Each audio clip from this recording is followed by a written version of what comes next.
Now we're going to establish and find the root cause for any problems that you may see. At the moment we can see that the fill valve is shut off, the cistern is acting normally. What I'm going to do now is introduce a fault to the fill valve. By introducing a fault to the fill valve, we'll actually create the cistern to fill and go down the overflow. So you can quickly establish by coming to your cistern, when you come into your pan, you come along and you see that water is coming into your bowl. When this hits the overflow, water will start coming into the bowl. Here we go. Internal overflow, water is now pouring into your bowl. You can establish very quickly that your cistern is full.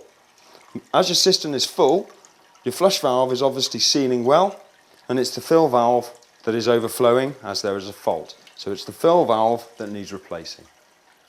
So in the previous scene, we saw a faulty fill valve where the cistern was full and overflowing. In this instance, water is again running into the pan. We remove the lid and we can see inside the cistern that the cistern is actually empty. The fill valve is trying to fill, which may be misconstrued as a faulty fill valve. But in actual fact, as the cistern is empty, it's actually the flush valve that isn't sealing. In this case, the dual flush valve, we can press the button and the valve still seems to operate and work fine, but it's not actually sealing. It's obvious that it's running into the pan, the fill valve is trying to fill and the system won't fill up at all. If you have this, we need to turn the water off and establish that that's the fault and replace that valve.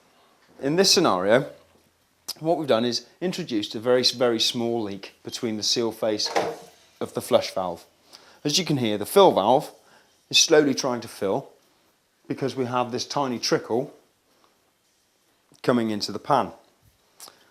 So we're looking at that and we can say, right, okay, this is trying to fill, but it could also be a fill valve issue. If the fill valve eventually fills and goes over the overflow, then we know that it's a fill valve issue. If the water level never increases any more than this and you're continually getting this drip, then this is because the seal underneath the seal face and the seal of the flush valve hasn't sealed properly.